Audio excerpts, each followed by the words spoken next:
우린 지난주 설교를 통해서 생내적인 나, 즉 부모로부터 태어난 자연적인 나는 어떻게 태어났는가? 바로 우리는 죄인으로 태어났다는 사실을 우리가 배웠습니다.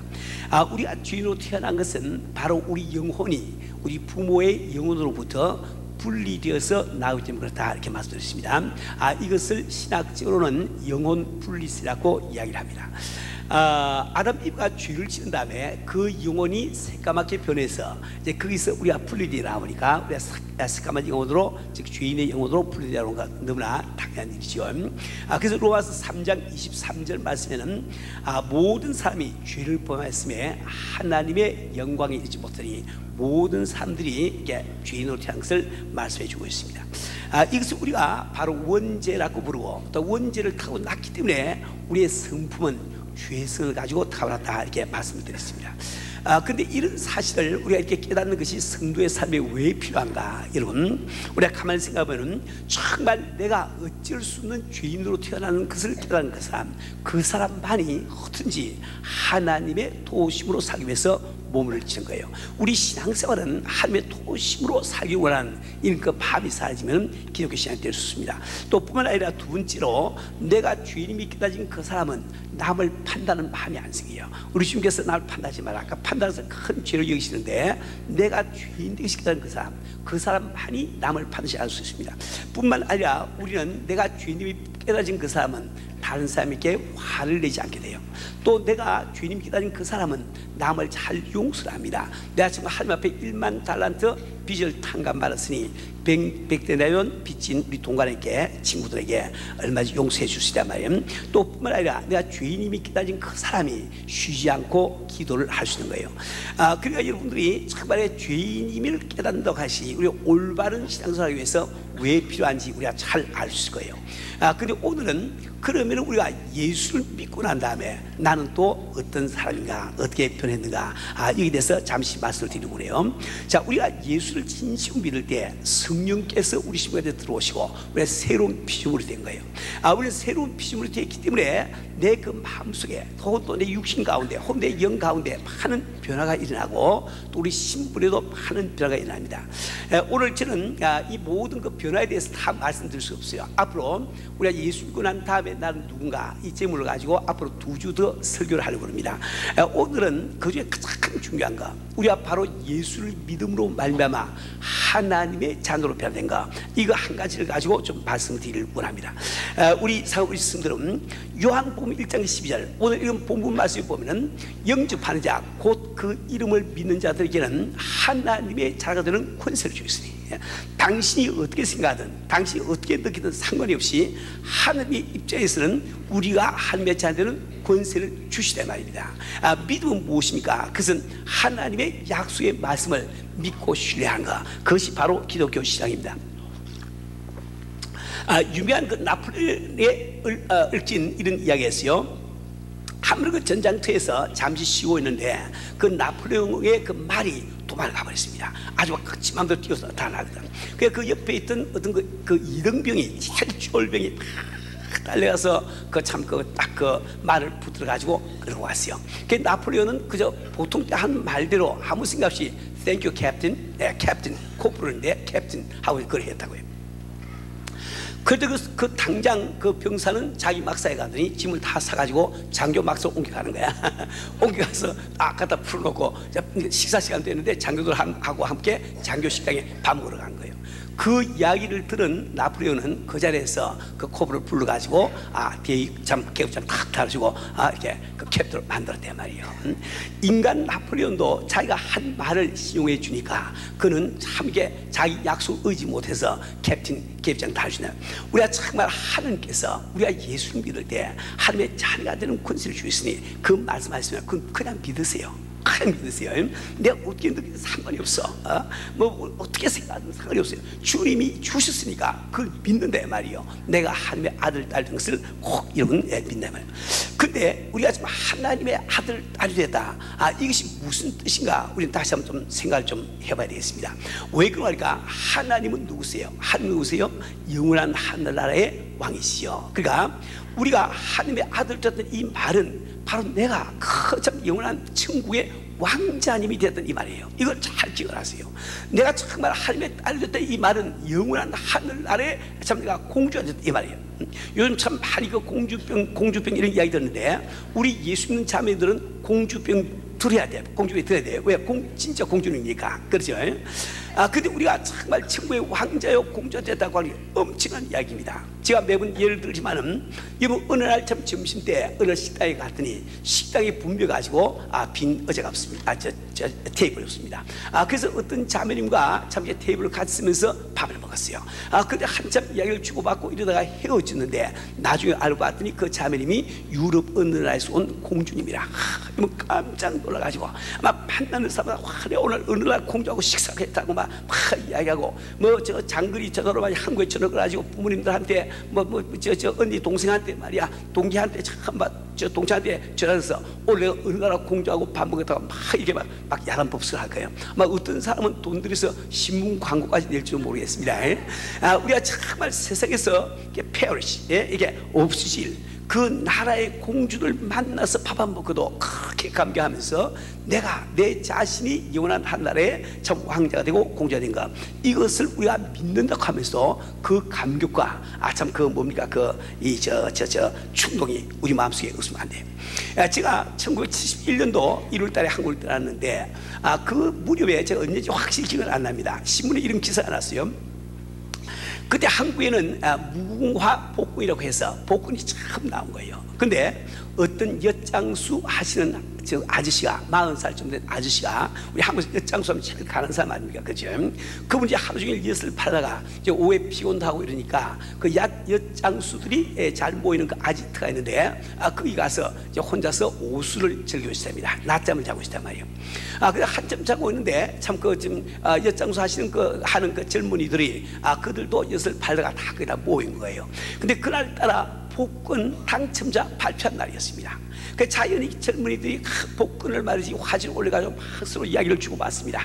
어떤 젊은이가 이야기하기를, 내 지금 팔자가 이 모양이 꼬르지만은 내 복권 하면 특등 당첨되면은 나하고 차가용 사가지고 기사를 두고 말이야 한 뻑이면서 내가 살 거야. 또 어떤 단또 젊은 이야기를, 나는 말이야 복권 당첨만 되면은 아주 막 양곡집으로 사가지고 나 예쁜 이대생하고 결혼해가지고 살 거야. 뭐 온갖 이야기를 다 하고 있단 말이야. 그 젊은이가 떠드는 소리에 그 참 40대 된 엿장수 아저씨가 잠이 깼습니다. 그리고 아저씨가 하는 말이, 여보게 나도 복권 하나 갖고 있네 그랬습니다.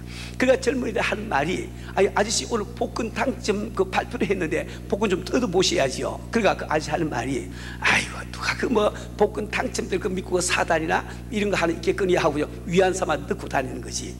그 젊은이들이, 아이고 아저씨 그도 오늘 발표를 떼봐야죠. 에이 괜한 소리 필요한 거, 나 그거 위로 삼아 갖고 다닌다고 말이야. 그러니까 젊은이들이 달라들어가지고 복권을 뺏은 거예요. 뺏은 걸 딱 뜯어봤더니, 아저씨 복권이 특등이야 특등. 그 아저씨 특등입니다. 그 아저씨가 하는 말이, 에이 너희들이 놀리면 못 사 하고 안 믿는 거예요. 그래서 젊은이들이 신문하고 복권을 갖고 와서 눈앞에 탁 대서 대주를 탁탁 씌워주니까 제 눈을 보니까 막 그 특등이거든. 그걸 딱 깨닫는 순간에 그건 이제 사실 아저씨가 기절했어요. 딱 기절했어요. 그 신문 기사 내용은 그분이 특등으로 산 그 상급을 3분의 1을 입원비로 쓰고 나왔다. 그것이 신문 기사 내용이었습니다. 정말 우리가 참 세상에서 잠시 있다가 없을 참 돈 좀 생겨도 기절하는 마당에 우리가 정말 천국의 왕자 공된 거, 이거 우리가 믿는다고 하면서 우리가 그에 대한 충격, 참 이 우리가 그 감동이 없으면 안 된다 말이에요. 왜 그 말인가? 우리에게 기독교 신앙이라고 하는 것은 우리가 받은 바 은혜에 대한 감격, 충동이 없으면 올바른 신앙생활을 못합니다. 이 성경 말씀은 우리가 예수 믿기 때문에 우리 앞에는 이제 어려움이 없고 참 이제 아픔이 없다 약속하고 있잖아요. 근데 한 가지 약속하는 것은 이미 우리가 받은 은혜, 축복 때문에 그 감격 때문에 우리 모든 참 신경이 다 마비돼 가지고 비록 어려움과 아픔이 온다 할지라도 느끼지를 못한다. 이거 지금 성경 약속인 거예요. 그러니까 우리가 은혜를 받고도 그 은혜에 대한 감격, 충동이 없으면 절대로 범사에 감사하고 승리할 수 있는 신앙생활을 못하게 봐요. 여러분들이 창세기 1장 1절에 보면은 빛이 있어 하심에 그대로 되니라, 궁창이 있어 하심에 그대로 되니라, 묻이 있으나 그대로, 자꾸 계속 그대로 되니라, 그대로 이게 계속 나오요. 왜 창세기 이제 그부터 시작이 되니까 하나님의 말씀이라고 하는 원인이 있으면은 그 현실로 그 결과가 따라오는 것은 그건 당연이다. 이것이 안 믿어지면은 그럼 성경 말씀 아무 이도 소용이 없는 거예요. 하나님의 말씀이라고 하는 원인이 있으니까 빛이 있어 하심에 그대로 됐다. 결과는 반드시 따라온다. 그것이 믿어지는 거, 그것이 바로 기독교 신앙이에요. 우리 사는 우리 성도는, 우리는 지금 예수 믿을 때 하나님께서 나를 하나님의 자녀들은 권세를 주셔서 난 정말 이렇게 참 이 천국의 왕자요 공주된 것을 꼭 여러분 믿으셔야 됩니다. 자, 그런데 이런 이야기였습니다. 어느 나라에서, 자그마한 나라에서 어떤 아마 사람이 죄를 지어서 아마 사형 언도를 받은 것 같습니다. 그런 이제 사형 언도를 받아야 되는데 아마 그 당시에는 왕 앞에서 그 사형 언도를 받는 모양이지, 야도 왕이 자리에 탁 앉고 죄인이 이제 그 죄수가 말이지 참 꿇어앉았습니다. 그 뒤에서 이제 탁 이제 목칠 그 무사가 말이야 큰 칼을 들고 뒤에 탁 서 있는데, 이번에 너무 막 겁이 나가, 죄수가 겁이 나서 입이 바짝바짝 마른 거예요. 그래서 이제 하는 말이, 왕이요, 미안하지만 내 마지막으로 물 한 잔만 달라고. 그러니까 이제 왕이 부활을 시켜서 물 한 잔 가르치고 했어. 그리고 물을 받기는 받는데 너무 떨려가지고 입에 갖다 대지를 못한 거야. 막 덜덜덜 떠느라고 말이야. 그 왕이 또 버리고 웃었거든. 그 왕이 하는 말이, 여기에 자네 그 물 마실 때까지 목 절대 안 칠 테니까 안심하고 좀 마셔. 그랬더니 그 죄수가 그 말 듣자마자 물을 확 쏟아버렸어. 왕에게 하는 말이, 왕이여, 난 이제 이 물을 마실 길이 없지 않습니까? 당신 약속에 맞서 날 용서해 주세요. 왕이 할 수 없이 석방해 줬어. 그죠? 다 정말 우리가 이 말씀을 믿을 때 인간도 그걸 지키기 위해서 애를 쓰는데, 우리 하나님께서 얼마나 우리가 정말 그분의 말씀을 그대로 믿으시고, 우리는 내가 하나님의 참 공주, 그 하늘나라 공주 왕자를 또 믿어야 됩니다. 우리 한번 여성과 다시 한번 악수하시면서 고백하세요. 내가 공주인 줄 미처 몰랐지. 한번 해보세요. 악수하시고.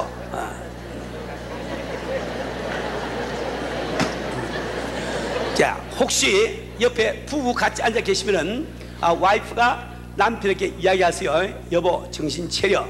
당신 공주하고 살고 있어. 한번 이야기해 보세요. 우리 남편들은 너만 그러냐? 나도 왕자야. 한번 얘기해 보세요. 자, 우리 상우리 성도는, 근데 우리가 하나님의 자녀가 어떻게 되었습니까? 하나님의 자녀가 된다는 말은 이 하나님의 교리적인 이야기합니다. 우리가 하늘로부터 나음을 받았다는 경험 때문에 우리 하나님의 자녀가 되는 거거든요. 근데 우리가 그 하나님의 그 자녀 나음을 어디에 받습니까? 그건 성령께서 임하심으로 우리가 받는다 말이지. 그래서 우리 그러니까 우리가 하나님의 자녀 되는 것은 바로 우리가 성령을 받음으로, 혹은 성령 세례를 받음으로, 혹은 거듭남으로 가능하게 되어 있습니다. 그래서 로마서 8장 15절에 보면은 우리가 받은 성령을 가르쳐서 양자의 영이라, 우리가 받았으니까 하나님의 아들, 딸이 된다. 그래서 양자의 영이라고 이렇게 부르고 있는 거예요. 우리 성도. 근데 자, 우리가 하나님으로부터 나음을 받은 것을 우리가 어떻게 우리가 확신하냐 말이요. 여러분, 원래 나음을 받은 사람은 누가 자기를 낳았는지 모릅니다. 우리 낳을 때 자기 어머니가 낳지 모르죠. 그 철이 없으니까. 그죠? 그게 내가 참 어머니가 나를 낳으시다, 이 아버지가 나를 낳으시다, 이것은 반드시 나를 낳으신 아버지, 어머니가 증거해 주는 거예요. 그러니까 우리 기독교 신앙생활을 하면서 내가 일방적으로 나는 하나님의 아들이다, 딸이다, 일방적으로 내가 주장하는 거 아주 어리석은 일입니다. 내가 지금 하나님의 아들 된 것은 반드시 하나님이 증거해 주게 되는 말이야. 이 성경 말씀은 우리가 성령을 받을 때 성령께서 내 영으로 더불어 내가 하나님의 자인 것을 증거해 주시니, 이렇게 말씀하시기가 바로 있단 말이에요. 자, 근데 우리가 지금 하나님의 자가 되는 엄청난 지금 축복을 받고 있는데, 이 축복은 신약 시대에 살고 있는 우리 성도들만 받는 거예요. 구약 시대의 사람들이 이걸 못 받습니다. 그 이유를 잠시 좀 설명해 드리겠어요. 원래 이 성령님께서 하신 그 역사가 두 가지가 있습니다. 그래서 첫째 한 가지를 성령의 사역적인 역사가 부르는데, 이것은 사람들에게 하나님의 일을 시키기 위해서 성령이 마신 결과를 이야기하거든요. 그건 사역적인 역사입니다. 이 사역적인 역사이라면 그 사람은 하나님의 종으로 참 세움을 받지만 자녀는 안 되는 거예요. 자녀가 되면 반드시 하나님의 성령의 인격적인 역사가 일어나야 되거든. 이 인격적인 역사가 일어나야 우리 하나님의 자녀로 변화가 되는 겁니다. 자, 근데 이 하나님의 그 성님의 그 인격적인 역사는 구약 시대는 전혀 일어나지 않았어요. 신약 시대만 그것이 일어났습니다. 그래서 우리 신약 시대 사람 우리들만 하나님의 자녀가 될 수 있는 그런 특권을 받고 있단 말이에요. 자, 잠시 그걸 좀 설명을 좀 더 드리겠어요. 여러분이 요한복음 7장 37절부터 39절 말씀 보면 이런 말씀 나옵니다. 명절 끝날 곧 큰 날에 예수께서 서서 외쳐 가라사대 누구든지 목마르거든 내게로 와서 마시라. 나를 믿는 자는 성의 이름과 같이 그 배에서 생수의 강이 흘러나리 하시니 이는 그를 믿는 자의 받을 성령을 가리켜 말씀하신 것이라. 예수께서 아직 영광을 받지 못하신 거로 성령이 아직 제게 계시 아니하시다. 잘 한번 들어보세요. 지금 예수님이 이 말씀하신 때를 줄잡아서 AD 한 32년경이라고 한번 가져가 보세요. 그런데 32년경 곧 될 때까지 성령께서 사람들 함께 안 하시단 말이에요. 하지 않단 말이에요.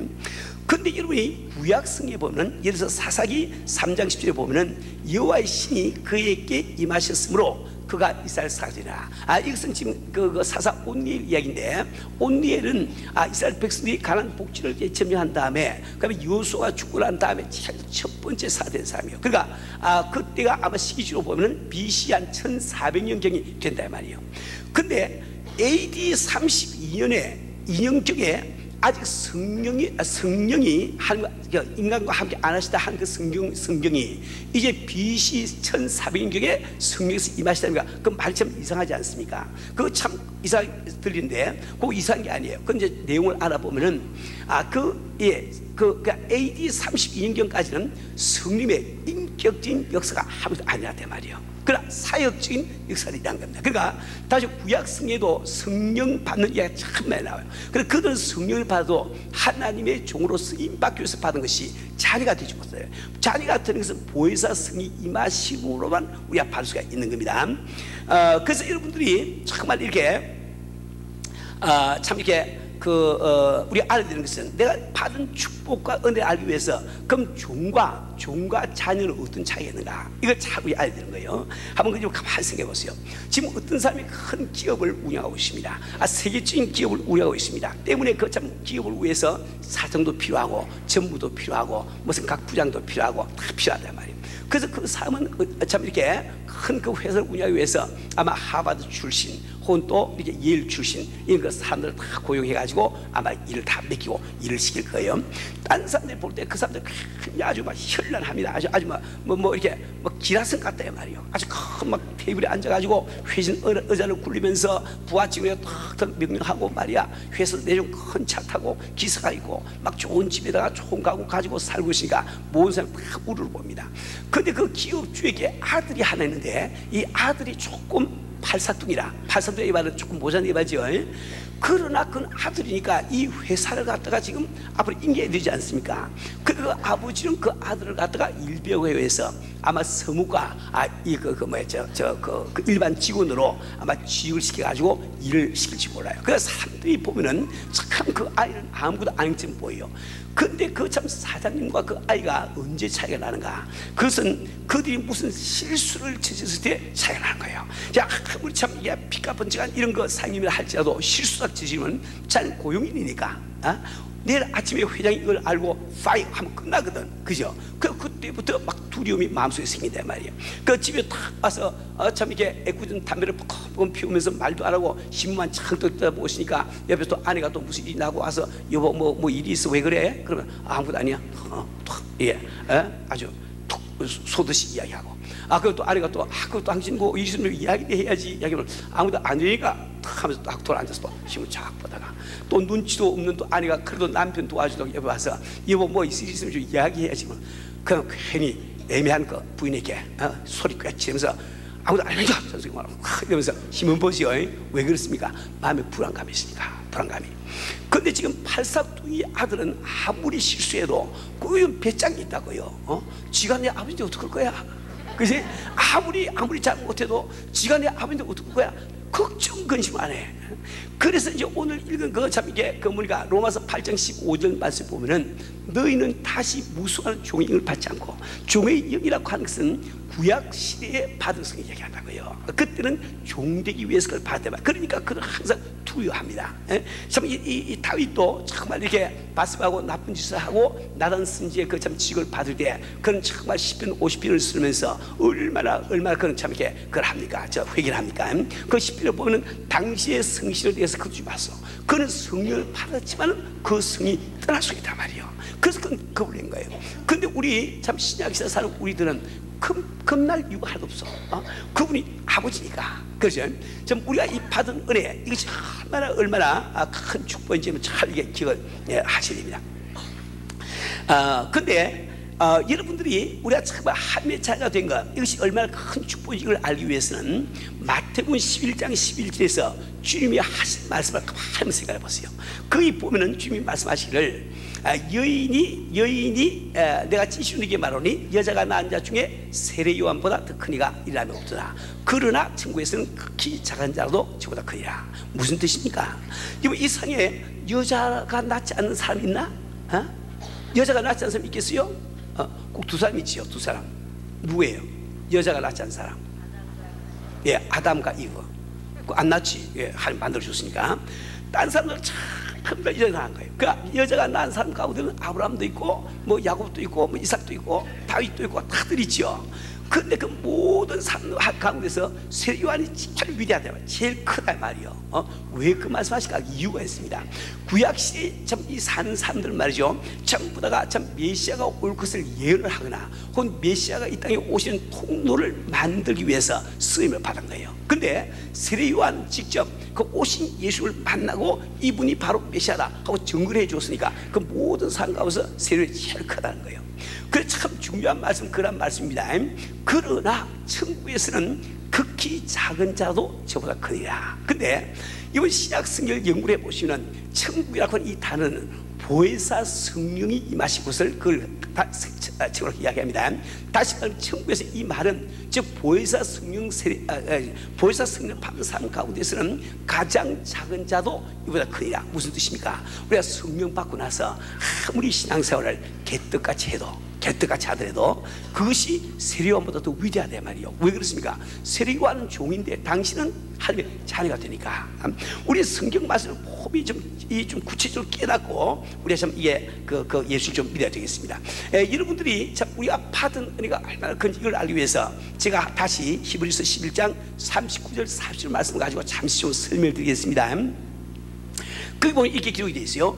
이 사람들이 다 믿음으로 말미암아 증거를 받았으나 약속을 받지 못하였으니 이는 하나님이 우리를 위하여 더 좋은 것을 예비하신즉 우리가 아니면 저희로 온전함을 이루지 못하게 하려 하심이라. 무슨 뜻입니까? 이분 히브리서 11장은 무슨 장이라고 그러죠?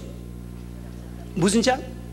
예, 믿음의 장. 그래서 이제 그 히브리서 11장 보면 처음부터 말이지 아주 믿음의 용장들, 아벨이 이야기 나오고 에녹이 나오고 말이지 또 노아가 나오고 말이야, 아브라함이 나오고 뭐 이삭 야곱 할 것이 무슨 다 나오죠. 다 이게 다윗이니 말이지 그 기라성 같은 믿음의 위인들이 다 나옵니다.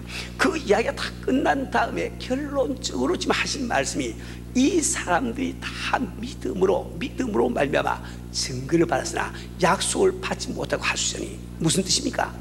그들 율법을 줘서 내 짐승의 피를 짐승을 잡아서 피를 흘리고 내가 참 제사를 지날 때 죄산 받는다고 하는 그 증거를 받대 말이요. 근데 하나님께서 그러기 때문에 너를 내가 꼭 구원하겠다, 영생 주겠다, 그 약속을 못 봤어. 근데 그 다음에 보니까 이는 무슨하니까 그렇게 하신 이유는 뭐냐? 그 이유를 설명한 거지. 이는 하나님이 우리 위하여 더 좋은 것을 예비하신즉 우리가 아니면 저희로 온전함을 이루지 못해요. 무슨 뜻입니까? 여러분, 예수님은 누구를 위해서 오셨어요? 구약시대 그분들 위해서 오셨을까? 신약시대 우리를 위해서 오셨을까? 우리 위해서 오시단 말이에요. 주님이 우리를 위해서 오셔가지고 그분이 우리를 위해서 죽으시고 부활하시니까 사망 권세가 딱 깨져버리단 말이에요. 깨버리니까 구약시대에 짐승의 피를 잡아서 이렇게 믿음으로 제사 지낸 그분들도 그 사망 권세를 벗어나서 이렇게 구원받을 부활할 수 있는 길이 열리지 않냐 말이야. 그것을 하나님이 그렇게 하시다는 거예요. 우리에게 더 좋은 것을 주기 위해서. 무슨 뜻입니까? 우리가 천국에 가보시면 참 이상하게 들릴지 모르지만 그 기라성 같은 구약시대의 그 위대의 용장들은 그분들은 종으로 부름을 받은 거예요. 우리는 자주 남을 받은 거예요. 그러니까 누가 누구를 섬겼어요? 종이 자녀를 섬겨야지, 그죠? 그게 자녀를 섬기고 하니까 이 구약시대에 사는 사람들, 그 믿음의 참 사람들이 우리를 볼 때 아이고 저거 믿음도 개똥 같은 거 내가 왜 섬겨? 이 생각하면 안 된다 말이에요. 그들이 무엇인가 우리한테 덕을 입어야 진심으로 섬긴 거 아닙니까? 그 하나님께서 경륜하시기를 그들은 다 참 짐승을 져서 제사를 지났지만 너를 꼭 구원한다, 그러면 구원된다 하는 그 보장을 안 줬다고요. 그런데 주님이 우리를 위해서 오셔가지고 우리 위해서 죽으시고 부활하시니까 덕택에 사망에서 깨지니까 이제 그 사람 그 구원받지 않습니까? 그러니까 우리가 천국 가보시면은 우리는 주님에게 주님 정말 감사합니다, 주님 덕분에 우리가 천국까지 왔습니다 이렇게 하는데, 구약시대에 산 사람들은 주님한테 물론 그 인사하겠죠. 그런데 우리한테 다 와서 정말 감사합니다, 감사합니다, 당신 때문에 예수님이 이 땅에 오셔가지고 죽으시고 부활하시기 때문에 그 덕택에 내가 참 이렇게 구원을 받았으니 정말 감사합니다, 우리에게 감사를 하게 돼 있단 말이에요. 그죠? 우리가 지금 하나님의 자녀들은 군세를 받았다. 이것이 얼마나 엄청난 일인지 이거 우리가 참 잘 기억하셔야 됩니다. 자, 그러면은 우리가 참 이렇게 하나님의 자녀가 됐다고 하는 것은 우리에게 무슨 뜻을 갖고 있는가? 여러 가지 뜻이 있습니다. 근데 그 중에서 세 가지만 오늘 말씀드리겠어요. 제일 첫째로, 자, 우리가 하나님의 자녀가 됐던 이 말은 하나님의 전적인 관심과 그분의 지원이 우리에게 쏟아지고 있다. 하나님의 창조의 원리는 우리가 참 자식을 낳으니까 그 자식이 얼마나 귀합니까? 자식 위해서 생명을 아끼지 아니하지요. 왜 그렇게 창조했을까? 그래서 하나님께서 자녀된 우리들을 얼마나 사랑하신지 이것을 가지기 위해서 그렇게 하고 계시단 말이에요. 우리는 지금 하나님께서 아주 전적인 관심과 참 이게 그 참 사랑을 가지고 나를 대하고 계심을 꼭 기억하세요. 그래서 이 성경 말씀 보면은 누가복음 11장 11절부터 13절에 너희 중에 아비 된 자 누가 아들이 생선을 달라하며 생선 대신에 뱀을 주며 알을 달라하면 정갈을 주겠느냐? 내가 악할지라도 좋은 것을 자식에게 줄 줄 알거든 하물며 너희 천국에서 구하는 자에게 성령을 주지 않겠느냐? 그죠? 우리가 정말 자녀에게 악한 인간도 좋은 것을 줄 줄 아는데 어떻게 하나님께서 좋은 것을 안 주겠냐 말이에요. 근데 좋은 것이라는 이 말과 내가 원하는 것이라는 이 말은 다른 거예요. 다시 한 번 더, 좋은 것이라는 말과 내가 원하는 것, 내가 바라는 것, different story, 딴 이야기예요. 그죠? 우리가 참 바른 것이 있지만 그 바른 것이 내게 꼭 안 좋은 것도 있단 말이에요. 그 주님은 그것을 안 주세요. 그 반드시 우리에게 좋은 것을 그분이 주시게 되거든. 이게 믿어지는 그 사람이 우리 담대한 마음으로 주 앞에 기도하고 우리가 구할 수가 있지 않겠습니까? 그리고 두 번째로 우리가 지금 하나님의 자녀가 되는 것은 이제 하나님의 가족의 일원이 된 거예요. 가족의 일원, 우리가 가족의 일원이 됐다면 보세요. 우리가 세상을 살아가면서 필요한 것이 많이 있지만 그 가운데 참 중요한 것이 소속감과 안정감입니다. 인간이 이 소속감과 안정감이 없으면 절대로 행복할 수가 없는 거예요. 아이들은 자기 가족이 자기 소속이요, 그것이 안정감의 그 밑받침 아닙니까? 우리가 참 이 생을 살아가면서 가장 좋은 소속감, 가장 좋은 안정감, 그게 뭐예요? 하나님의 가정의 일원이 됐단가. 그죠? 우린 지금 크게 성씨가 다르고 참 배경이 다르지만 우린 지금 참 같은 성령을 받음으로 말미암아 하나님의 가정의 일원 되어서 꼭 우리 믿으세요. 그래서 여러분들이 이제 그 뭡니까 그 요한 1서 5장 1절에 보면 이렇게 기록했습니다. 예수께서 그리스도심을 믿는 자마다 하나님께로 난 자니 또한 내신 이를 사는 자마다 그에게 난 자를 사하느냐. 우리가 정말 나를 낳으시는 아버지를 사랑한다고 하면 그 아버지께서 사랑하시는 다른 형제 자매들을 우리가 또 사랑할 거 아닙니까? 그 우리에게 서로 사랑, 그 뜻이 바로 그런 뜻이에요. 우리는 정말 한 가족이, 하나님의 가족이기 때문에 조건 없이 서로 사랑을 해야 되는 겁니다. 세 번째로 우리가 하늘나라를 유업으로 받게 되어 있습니다. 이제 잠시 잠깐 이 세상 살다가 우리 천국에 가보시면 그 귀한 천국, 그 아름다운 천국, 그 위대한 천국을 우리가 유산으로 받게 되어 있어. 하나님의 자녀의 수준을 가지고 살자. 무슨 뜻입니까? 세상 사람들 이생이 참 못하니까 무엇을 먹을까, 무엇을 마실까, 무엇을 입을까 그에 관심을 두고 그걸 구하면서 살지만 하나님의 자녀는 그러면 안 됩니다. 하나님의 자녀들은 정말 이제 우리가 유업을 받게 되어 있으니 어떻게 하면 살아생전에 그리스도의 고난에 동참할 것인가, 그리스도의 고난 고난도 우리가 참 옳고 순도한 것 편한 일 아닙니다. 내 재물 들어가야 되지요, 시간 들어가야 되죠. 하지만은 우리는 그리스도의 고난을 동참하기 위해서 그 옳고 순도를 하는 겁니다. 성교하는 건 쉬운 일이 아니죠. 그러니까 참 우리가 참 큰 집에서 살 수 있지만은 내가 그리스도의 고난을 동참하기 위해서 다 집을 참 이렇게 주님 나라를 위해서 드리고 우리 아파트 살 수 있는 것, 그것이 우리가 큰 값짐이요 복된 이름을 꼭 기억을 하기 바랍니다. 우리 살고 있는 분들은 제가 말씀을 끝맺겠습니다. 정말 이 모세는 참 믿음으로 홍해까지 갈랐지만 그러나 그는 하나님의 자녀 못됐어요. 그럼 우리는 하나님의 자녀 되지 않았습니까? 그렇죠? 정말 요수아는 믿음으로 참 이게 이르고성을 무너뜨리고 참 해를 중지에 세우지만 그는 하나님의 자녀 못됐어요. 우리는 그 하나님의 자녀 되지 않았습니까? 다윗을 보고 하나님께서는 내 마음에 합한 종이라 그 칭찬 들은 다윗이지만 그는 하나님의 자녀 못됐어요. 근데 우리는 하나님의 자녀 되지 않았습니까? 그죠?